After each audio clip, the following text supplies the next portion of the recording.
Kinaumagahan niya ay medyo okay na ang pakiramdam ko. Pagkagising ko nga ay nakapasok na sa eskwelahan ng Ate Chelsea at Ate Angel nyo.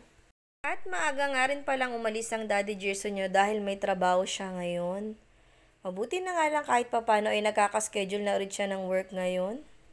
Mahirap nga naman din kasing maubusan ng budget, Diyos ko po. Lalo na ngayon ay buntis ako, mas marami kaming pangangailangan ngayon lalo na sa pagdating ni baby. Sa mga oras na yan ay nag-order na nga lang ako sa lutong ulam dahil pagkagising ko nga ay gutom na ako. Buti na lamang talaga ay may mga nagde-deliver dito ng lutong ulam sa amin kaya hindi ko na talaga kailangan lumabas. At syempre ang in-order ko ang ginataang langka, ang aking paborito. Sinamahan ko na nga rin pala ng lechong kawali para naman may partner siya. At kumain na nga agad ako agad-agad dahil gutom na nga si baby. Gusto ko pa nga sanang matulog kaya lang si baby ay sinisipa na higaan namin. Nakalapat kasi siya sa may foam namin gawa ng patagilid ako humiga. Siguro nga ay gutom na rin siya kaya sumipa na lang siya na sumipa kaya bumangon na ako at umorder. Nung tanghali nga ay dumating ng Ate Angel nyo kaya kumain na rin siya at in-order ko na nga lang din siya ng ulam niya sa lutong ulam sa GC namin. Kinahaponan niya ay awas na ang Ate Chelsea nyo kaya naman kailangan kong pumunta sa school niya dahil card giving day nila ngayon. At kung makikita nyo nga medyo maaliwalas na talaga ang pakiramdam ko at nakaligo na ako. Pagkaligo ko nga ay mas gumaan ang pakiramdam ko kaya naman sa tingin ko ay kaya ko nang pumunta sa school ni Ate Chelsea para makita ang card niya ngayon. Nagmotor na nga lang ako para mas mabilis, dahan-dahan lang naman.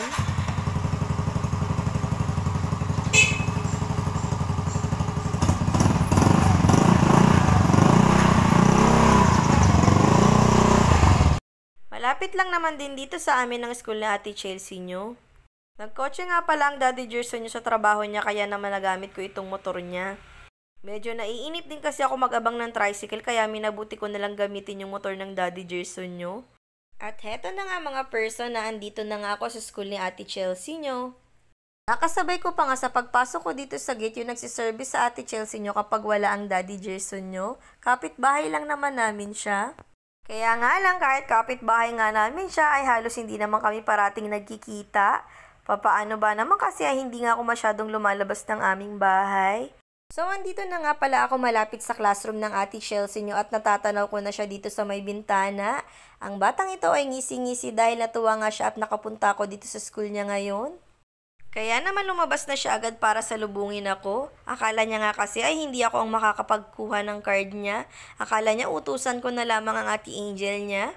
Speaking of Ate Angel ay iniwanan ko nga pala siyang tulog sa bahay pero nagpaalam naman ako sa kanya. Napagod nga siguro sa school kaya naman tulog na tulog ang batang yun. At eto na nga mga person, nandito na ako sa loob ng classroom ng Ate Chelsea nyo. At maya-maya lang ay nagdatingan na nga rin ang mga co-parents ko at nag-start na ang aming pa-meeting. At maya-maya lang ay card viewing at signing na nga. This is it. Natuwa din naman ako sa resulta ng naging card viewing dahil tumaas nga ang mga grades ng Ate Chelsea nyo. Congrats! At napasama daw siya sa with honors. Pagkalabas nga namin ng school ay eto na nga mga person na padaan kami dito sa bilihan ng ice crumble. Ito ng anak nyo, libre. Trending lang. Trending na. Napansin nga ni Manong na nagvi-video ako, kaya naman sabi niya kapag nag-trending ang video na to, ililibre niya nga ang mga anak ko araw-araw dito. Grabe, sobrang nakakatakam naman itong ice crumble na alala ko tuloy nung elementary ako. At heto na nga, nakauwi na kami ng bahay at malapit ng magabi sa mga oras na yan at sumasama na naman talaga ang pakiramdam ko. Ito namang Daddy Gerson nyo ay iba naman ang ginagamot sa akin, kaya naman ang bilis kong gumaling. Ang kulit talaga, sinampal ba naman ako ng pambayad namin ng bahay, kaloka. Sana nga lang akin na lang to, no? Sige, hanggang dito na lang muna mga person. Thank you for watching, Mommy Nika Mini Vlogs. Babu!